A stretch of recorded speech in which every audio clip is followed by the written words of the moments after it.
Estimados doctorantes, llegamos a nuestra semana 3 del módulo Sostenibilidad, Economía y Actualidad Productiva Global. El tema que vamos a tratar en esta semana es el sector público y su relación con la sostenibilidad. Pero desde este punto vamos a hablar de sostenibilidad económica. Con el sector privado hablamos de sostenibilidad productiva. Ahora vamos a hablar de sostenibilidad económica porque estamos tocando no el sector privado, sino el sector público. En esta semana vamos a abordar básicamente dos temas dentro del tema general. ¿Cómo deben manejarse los países cuando tienen déficits, falta de recursos monetarios? Primer punto. Y luego, ver qué se puede hacer para fortalecer el sector público para que sea un promotor de todos los esfuerzos, programas, proyectos orientados a impulsar la sostenibilidad económica de un país. Nos proponemos básicamente 3 metas. Primero, identificar cómo está constituido el sector público en un país. En términos generales, porque puede haber alguna diferencia entre país y país, ¿no? De acuerdo a la constitución que tiene cada república. Luego, analizar a la luz de la historia cómo funciona el gasto público en los programas, proyectos que tienen los gobiernos para mejorar su economía. El gasto público, que siempre tiene que haber. Y como tercer punto, vamos a analizar la importancia que tiene el sector público como ente promotor, difusor, impulsor de la sostenibilidad, pero económica. Vamos a empezar entonces con el sector público. Estamos trabajando con el sector público. Ya dejamos de lado todo lo que es el sector privado. ¿Qué cosa es el sector público? Es un conglomerado de organismos, también denominado sector oficial, que administra el Estado.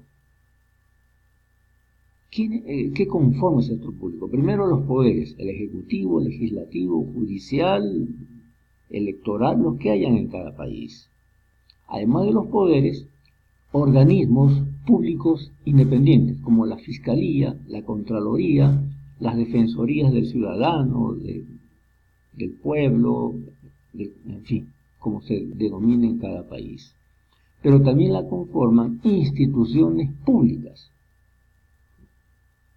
Por ejemplo, la institución que en cada país existe para regular la actividad de la banca, ¿no? Que pertenece eso al sector monetario, ¿verdad? La banca.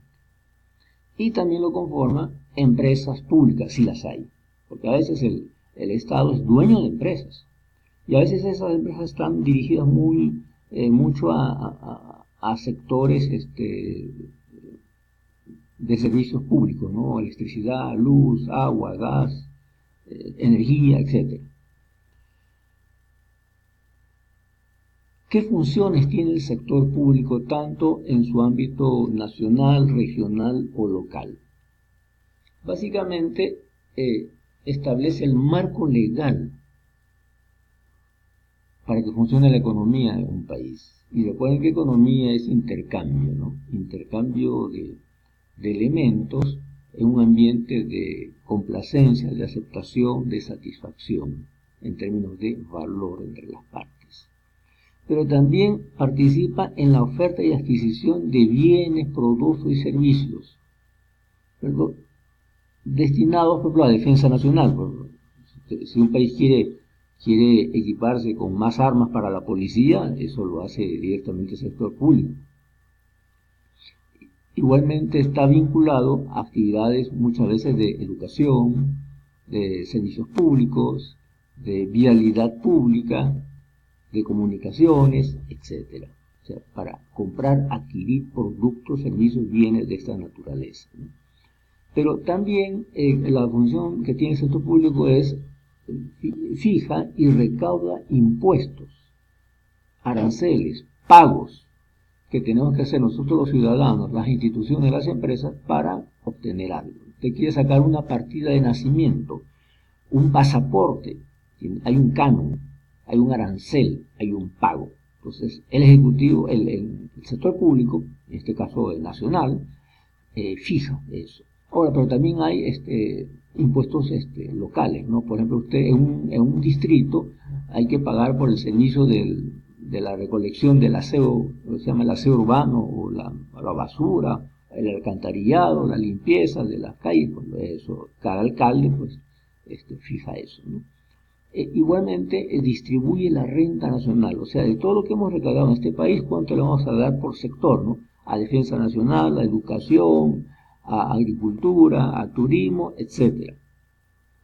Y obviamente debería estar siempre el sector público en la búsqueda del bienestar, satisfacción ciudadana, social, y también la conservación del ambiente, de los recursos naturales, ¿no? O sea, cuidar que un río, por ejemplo, no se salga de su embalse, cuidar que no haya una avalancha, cuidar que haya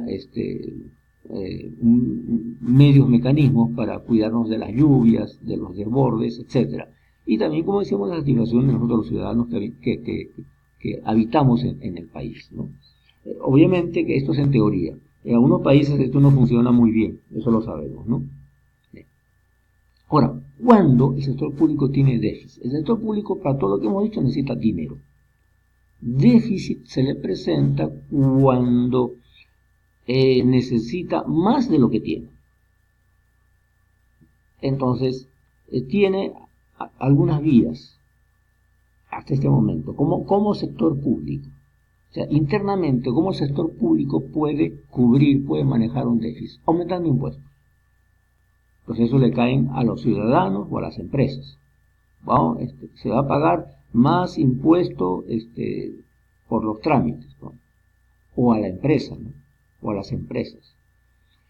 Impuestos a actividades comerciales o a productos, a los cigarrillos, al combustible, a la gasolina, en fin.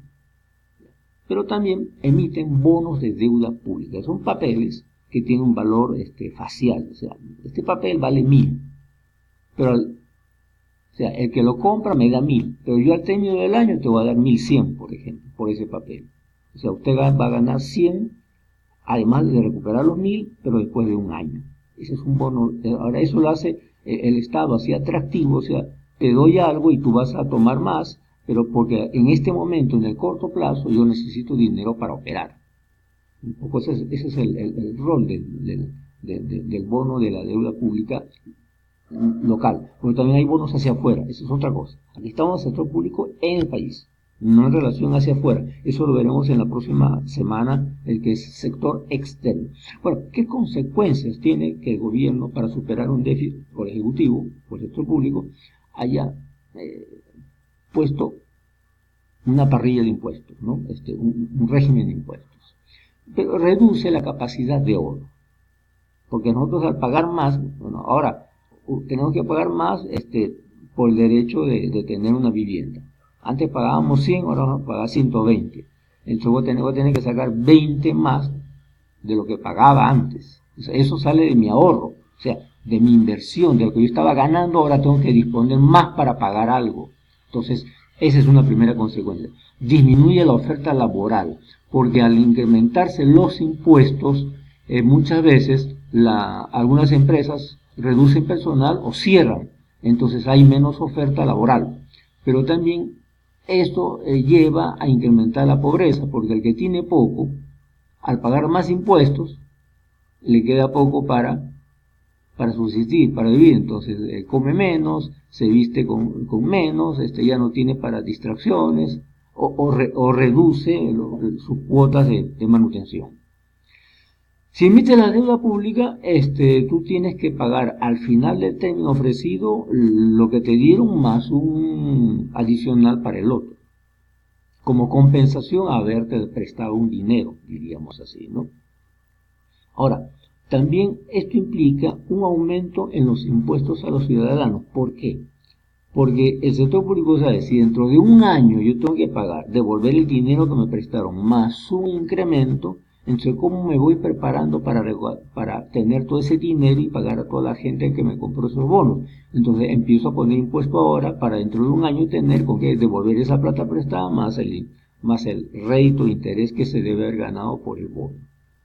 O sea que ninguna de las dos situaciones son buenas. Y todo eso viene porque hay déficit. Si no hay déficit, bueno, esto no aplica. Entonces, señores, aquí tenemos una pregunta para la actividad tarea. Ustedes recuerden que la actividad tarea es una actividad de desarrollo, evaluativa de desarrollo, ¿no? Que capaz es la más compleja respecto a la del foro y respecto a la de la evaluación online, ¿no? Aquí tenemos una pregunta. A la luz de las experiencias históricas, o sea, concéntrense en su país, en mi país, a la luz de todo lo que ha pasado, ¿cuál cree usted que ha sido el rol o papel del gasto público? O sea, ¿cómo en su país se ha manejado el gasto público en términos de su economía? O sea, ¿el gasto público ha estado generando un bienestar económico o lo ha estado perjudicando? A ver, haga un escaneo, una búsqueda, una exploración, una arqueología documental y consiga. Y háblenos, cuéntenos, díganos experiencias, dice a la luz de experiencias históricas. Bien, ahora, ¿qué ocurre? ¿Cómo debe trabajar, cómo debe funcionar el Estado en nuestros países respecto a la sostenibilidad? En este caso le correspondría la sostenibilidad económica. A la empresa le correspondría la sostenibilidad productiva. Entonces el Estado debe tener unos roles muy específicos para impulsar esto. Primero debe ser promotor, debe promover, emitiendo leyes u otros dispositivos legales que den facilidades y que motiven a las personas, a los ciudadanos como usted, como yo, a las instituciones como las universidades, a las instituciones vecinales, de pobladores, en fin, a los emprendedores, a los empresarios, para que se integren a la sostenibilidad, capaz reduciéndole el impuesto, dándoles tierras en concesión, etcétera, ¿no? Dándoles prioridad, por ejemplo, como proveedor del Estado. Ahora, en el rol de modelo, o sea, el Estado también no solamente debería promover, sino también debería hacer algo para que la gente vea que la sostenibilidad funciona y que el Estado o el sector público no solamente está pidiendo que nosotros nos metamos en el mundo, en el modelo de la sostenibilidad y ellos no hagan nada. O sea, debe ejecutar proyectos para que se constituyan como modelos, como una manera replicable, copiable, ampliable. Y debe ser líder, o sea, debe empezar a hacerlo él primero antes que los demás. Fíjese que hay un triple compromiso. Yo tengo que promover, tengo que ser líder y tengo que ser modelo. ¿Qué otra cosa? Otra conclusión. El desarrollo sostenible, vamos a leerlo, es clave en un país para mantener un crecimiento económico equilibrado y fundamentado en los derechos económicos y sociales de la población. Y esto tiene que ver mucho con el Tratado de Río del año 92. Otra conclusión. El Estado debe regular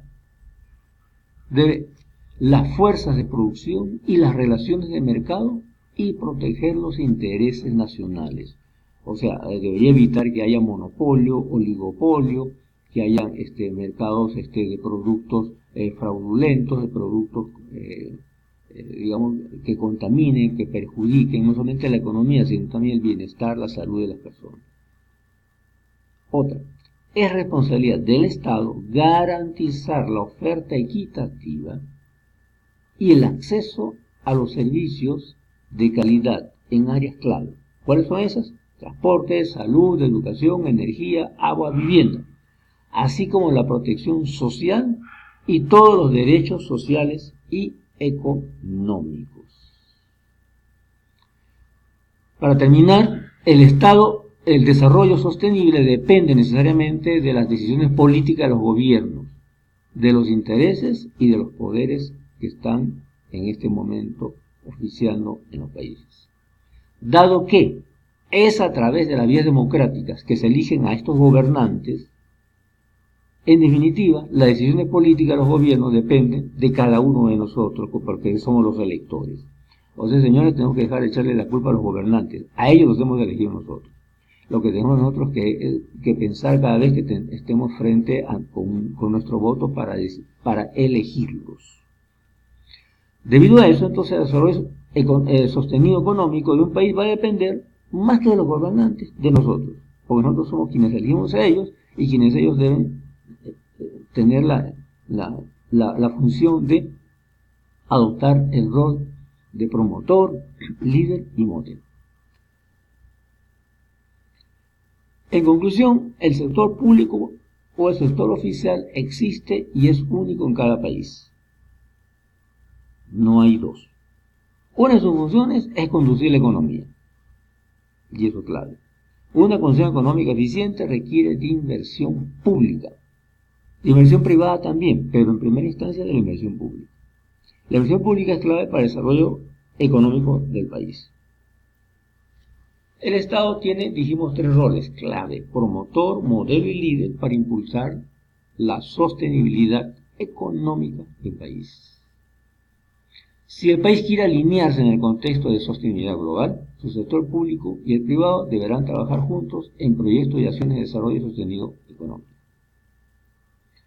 En los países, las decisiones políticas de los gobernantes respecto al desarrollo económico, sostenido económico, dependen de nosotros los ciudadanos. Bien, señores, hasta aquí todo lo concerniente al sector público, que es un sector que lo conocemos bastante como ciudadanos. Ahora, en la próxima semana vamos a abordar el sector externo y su relación con la sostenibilidad económica, o sea, las relaciones entre países o las relaciones entre un país y empresas, corporaciones grandes. Y vamos a abordar la parte del endeudamiento externo, que es a diferencia del endeudamiento interno, que es a través de bonos de la deuda interna.